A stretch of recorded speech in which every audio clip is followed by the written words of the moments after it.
Film की शुरुआत होती है आर्थर यानी एक्वामैन को दिखाने से। हमें पता चला कि उसकी जिंदगी पूरी तरह से बदल गई है। वो एटलांटिस का राजा बन गया है। उसकी शादी मीरा से हो गई है, जो दूसरे किंगडम की राजा की बेटी है, और अब इनका एक बेटा भी है। अब कहानी शिफ्ट होकर आ जाती है इस मूवी के विलन पर, जिसका नाम ब्लैक मैंटा है। उसके डैड की मौत हो गई थी, पर वो उनके मरने का जिम्मेदार हमेशा से आर्थर को समझता आ रहा है। इसलिए ब्लैक मैंटा आज भी आर्थर से बदला लेने का फैसला करता है। वो अपने लिए खास किस्म का पावरफुल सूट भी बना रहा था और इस बात का भी इंतजार कर रहा था, ये सूट पूरा होने के बाद मैं एक्वामैन से लड़ाई करूँ। इसके बाद हम एक डॉक्टर को देखते हैं जो मरीन साइंटिस्ट भी था, यानी समंदर के नीचे की दुनिया का, और अभी वो एटलांटिस के ऊपर ही रिसर्च कर रहा था। उसकी कोशिश थी कि एटलांटिस को ढूंढकर वहाँ जाए और उसे सबके सामने बाहर दुनिया में ला सके, ताकि वो ये साबित करने में कामयाब हो जाए कि एटलांटिस जैसी दुनिया सच में पाई जाती है। एटलांटिस की इस रिसर्च को लेकर वो साइंटिस्ट एक बार अंटार्कटिका जाते हैं और वहाँ की बर्फ में कोई चीज ढूंढने की कोशिश करने लगते हैं। लेकिन तभी साइंटिस्ट और उनकी टीम पर ऑक्टोपस जैसा कोई मॉन्स्टर हमला कर देता है, क्योंकि उसके बड़े बड़े टेंटिकल्स भी थे। तो इस वजह से साइंटिस्ट अपनी टीम के साथ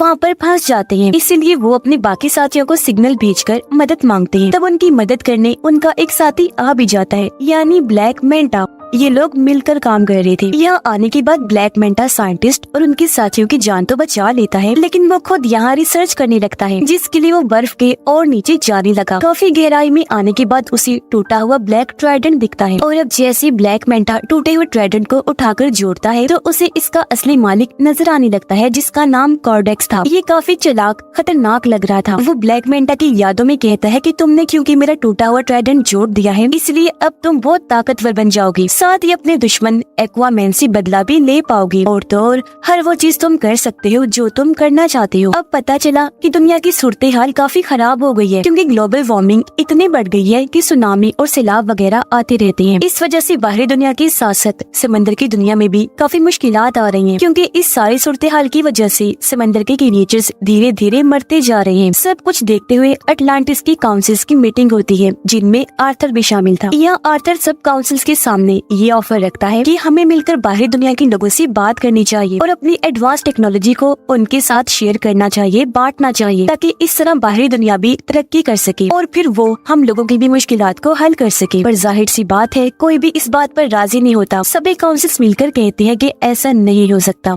उधर ब्लैक मैंटा का सूट पूरी तरह तैयार हो गया था और अब वो ये चाह रहा था कि मैं किसी तरह अटलांटिस में घुसकर ओरिकेल्कम को चुरा लूं। अब ओरिकेल्कम अटलांटिस किंगडम में पाया जाने वाला एक तरह का मेटल है, जो बिल्कुल पेट्रोल की तरह काम करता है। इसके अलावा भी ओरिकेल्कम के बहुत फायदे हैं। तो अब ओरिकेल्कम को पाने के लिए ब्लैक मैंटा अपनी टीम के साथ अटलांटिस में घुस जाता है और वहाँ पर हमला कर देता है। अब उसकी तबाही को देखकर मीरा उसे रोकने के लिए ब्लैक मैंटा के पास जाती है, पर क्योंकि ये नया पावरफुल सूट पहनकर वो काफी ताकतवर बन गया था, इसीलिए मीरा पर ही हमला करके जख्मी कर देता है, जिससे वो बेहोश हो गई। ब्लैक मैंटा दोबारा से मीरा के पास आया। इससे पहले वो कोई और हमला उस पर करता, यहाँ आर्थर आ जाता है। अपनी वाइफ को बचाने के लिए वो अपने दुश्मन ब्लैक मैंटा से लड़ने लगा और इस तरह इनकी जबरदस्त लड़ाई होने लगती है। लड़ाई के दौरान ब्लैक मैंटा की टीम उसे सिग्नल भेजती है, जिससे वो समझ गया कि मेरी टीम ने ओरिकेल्कम ढूंढ लिया है। इसका मतलब कि अब वो वापस जा सकता है। तो इसीलिए लड़ाई को बीच में ही छोड़कर वो यहाँ से निकल गया। सही सलामत भागने में भी कामयाब हो जाता है। अब मीरा की हालत काफी खराब थी, जहाँ तभी उन दोनों के पास आर्थर की मोम आई। आर्थर की मोम उसे कहती है कि ये बात काफी सोचने वाली है कि अगर ब्लैक मैंटा सच में इधर अटलांटिस में ओरिकेल्कम को ही लेने आया था, तो फिर तो यकीनन कुछ बुरा होने वाला है। तब ये सुनकर आर्थर अपनी मोम से कहता है, तो फिर इस मामले में हमें मेरे भाई ऑर्म की मदद चाहिए होगी। पर क्यों? तो आर्थर जवाब देता है, क्योंकि मेरा भाई ऑर्म अटलांटिस के साथ साथ ओरिकेल्कम के बारे में भी काफी अच्छे से जानता है। वो अटलांटिस की पूरी तारीख के बारे में जानता है। ये सुनकर आर्थर की मोम कहती है, पर ऑर्म तो एक दूसरे किंगडम फिशरमैन की जेल में कैद है, तो फिर भला वो कैसे आ सकता है? जिस पर आर्थर जवाब देता है, मैं खुद फिशरमैन किंगडम जाऊंगा और जेल से ऑर्म को छुड़वा कर ले आऊंगा। उसने ऐसे किया, वो सीधा फिशरमैन की जेल में पहुंचा। जल्दी ऑर्म को ढूंढ भी निकालता है, ऑर्म को लेकर वहाँ से बाहर आ जाता है। पर इससे पहले वो यहाँ से निकलते ऑर्म को फिशरमैन किंगडम के गार्ड्स घेर लेते हैं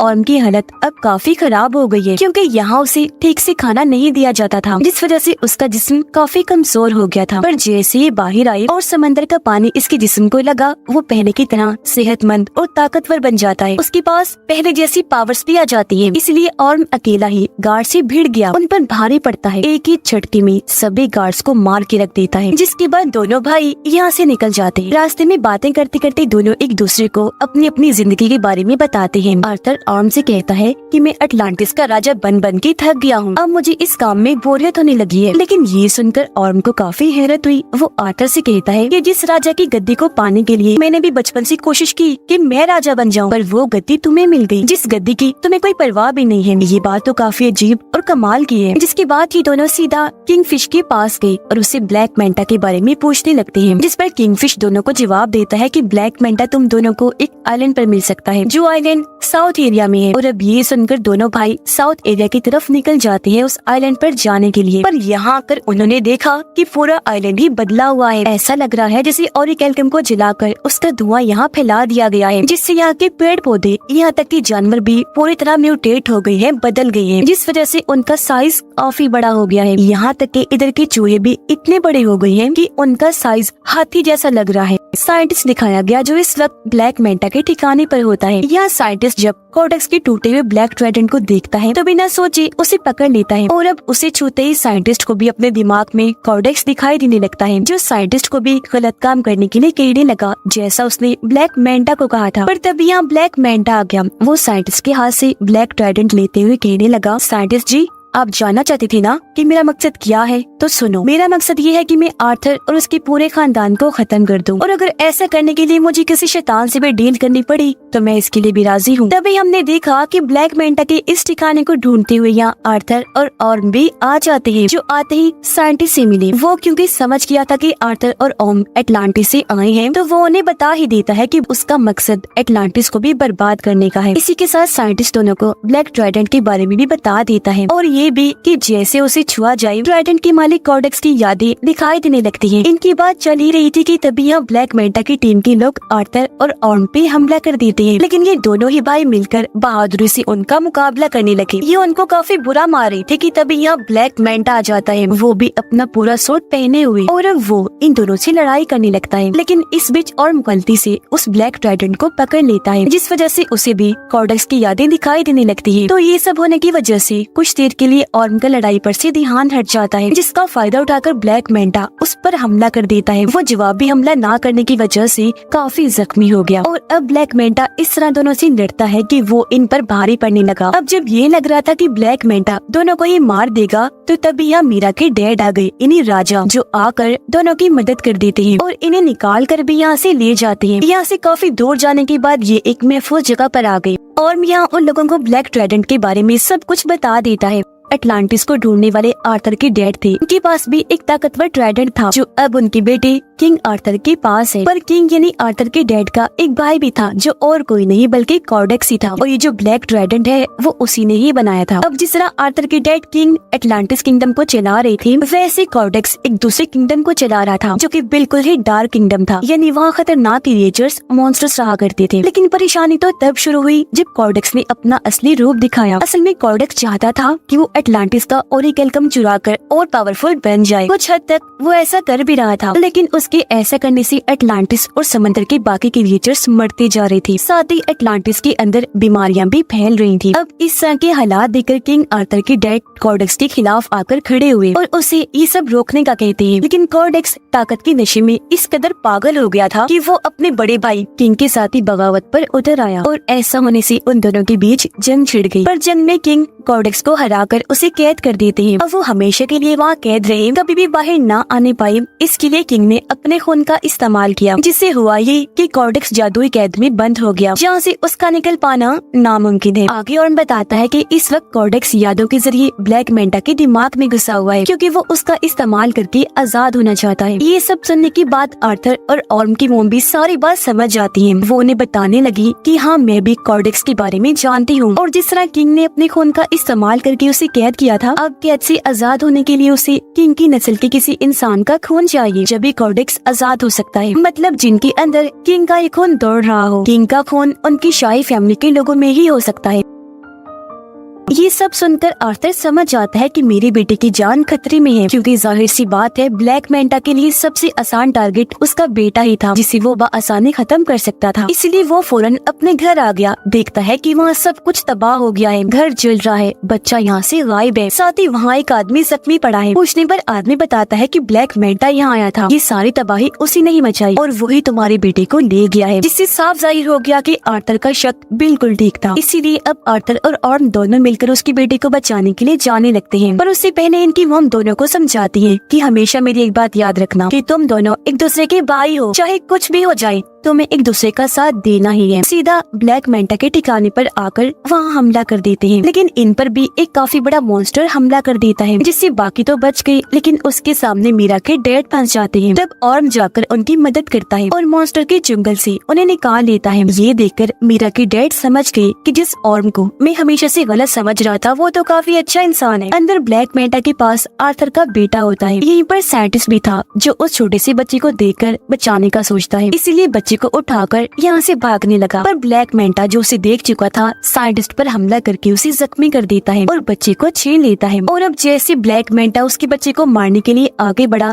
तभी यहाँ पर आर्थर आ जाता है जो उसे लड़ाई के लिए चैलेंज करता है। इनकी लड़ाई तो पहले काफी जोरदार हुई, लेकिन तभी यहाँ ब्लैक मैंटा आर्थर पर भारी पड़ने लगता है। इसकी वजह ये थी कि वो ब्लैक मैंटा नहीं बल्कि उसके अंदर कॉर्डेक्स था, क्योंकि वो पूरी तरह उस पर हावी हो गया था। पर इस बीच मौके का फायदा उठाकर मीरा अपने बच्चे को लेकर यहाँ से भाग जाती है, लेकिन तभी उसे जाते हुए ब्लैक मैंटा देख लेता है। वो अपने ब्लैक ट्राइडेंट से उस पर हमला कर देता है, लेकिन इससे पहले कि ट्राइडेंट मीरा को लगता पहले ही और उसे पकड़ लेता है और इस तरह उसने मीरा और उसके बच्चे की जान बचा ली। लेकिन इसका उल्टा असर भी हुआ, क्योंकि जैसे और ब्लैक ट्राइडेंट को छूता है कॉर्डेक्स उसके दिमाग को भी कंट्रोल करने लगता है। वो उसे उसके भाई आर्थर के खिलाफ भड़काते हुए ये दिखाने लगता है कि तुम्हारे भाई आर्थर ने तुम्हारे साथ बहुत गलत किया है, असल में तुम ही हो जो अटलांटिस का राजा बनने के लायक हो, न कि आर्थर। तो इसी वजह से अब ऑर्म आर्थर पर हमला कर देता है। लेकिन यहाँ आर्थर जो सारी बात समझ गया था वो पलट कर वार नहीं करता, बल्कि अपने भाई को समझाने लगा कि होश में आओ और खुद पर काबू रखो। तब ऑर्म ऐसा ही करता है, उसने जैसे तैसे खुद पर काबू पा लिया। साथ ही उसे अपनी मॉम की बात भी याद आती है कि तुम दोनों भाई भी हो, चाहे कुछ भी हो जाए तुम्हें एक दूसरे का साथ देना ही है। लेकिन इसी बीच फायदा उठाकर कॉर्डेक्स खुद को आजाद करने में लग जाता है। ऐसा करने से उसके जिस्म में जान आने लगती है। ठीक इसी वक्त ऑर्म ने ब्लैक ट्राइडेंट को छोड़ दिया। अब तक काफी देर हो गई थी, क्योंकि कॉर्डेक्स खुद को जिंदा करके आजाद हो चुका था। और अब कॉर्डेक्स को अपने सामने देखकर आर्थर उसी के ब्लैक ट्राइडेंट से उस पर हमला कर देता है। पर कॉर्डेक्स आसानी से अपने ब्लैक ट्राइडेंट को पकड़ के आर्थर पर हमला करने की कोशिश करने लगता है। पर उससे पहले ही आर्थर अपने वाले ट्राइडेंट की मदद से उसके ब्लैक ट्राइडेंट को तोड़ता हुआ कॉर्डेक्स को जा लगता है, जिससे आखिरकार वो भी अपने ट्राइडेंट के साथ साथ खत्म हो जाता है। उसके खत्म होते ही पूरी जगह भी तबाह होने लगती है। धीरे धीरे करके ये सारी जगह टूटने लगी थी और तभी इसके नीचे ब्लैक मैंटा दब जाता है। पर उसे मुसीबत में देखकर आर्थर उसके सामने मदद के लिए हाथ बढ़ाता है, पर ब्लैक मैंटा इनकार कर देता है, ये कहकर कि शुक्रिया, मुझे तुम्हारी मदद नहीं चाहिए, तुमसे मदद लेने से अच्छा मैं मरना पसंद करूंगा। तो इसी वजह से ब्लैक मैंटा भी वहीं दबकर मारा जाता है, जबकि आर्थर और उसके बाकी साथी वहाँ से बाहर निकल जाते हैं। यहाँ आर्थर ऑर्म से कहता है कि अब तुम बिल्कुल आजाद हो, तुम्हें अब किसी भी जेल में जाने की जरूरत नहीं पड़ेगी, क्योंकि फिशरमैन की जेल में हम ये कह देंगे कि तुम यहाँ दबकर मारे गए हो और अब तुम यहाँ से जाओ और आजादी से अपनी जिंदगी जियो। ऐसा होने के बाद पूरी तरह अब ऑर्म भी आर्थर को अपना भाई मान लेता है, क्योंकि उनकी गलतफहमियां दूर हो गई थी और कहने लगा कि अटलांटिस को जैसे राजा की जरूरत है तुम बिल्कुल वैसे हो, ये किंगडम तुम्हारा ही है। इसके बाद हम देखते हैं कि आर्थर अटलांटिस को दुनिया के सामने ले आता है। बाहरी दुनिया में आकर इस किंगडम के बारे में वो सब कुछ बता देता है। उसने ये भी कहा कि अब से हम अटलांटिस की टेक्नोलॉजी को दुनिया के साथ भी शेयर करेंगे, जिससे होगा ये कि हम साथ में मिलकर दुनिया को मजीद और अच्छा बनाएंगे। आर्थर की जिंदगी ऐसे ही गुजर रही थी, यानी वो अटलांटिस और बाहरी दुनिया दोनों में रहता है। इस फिल्म की कहानी भी यहीं पर खत्म हो जाती है।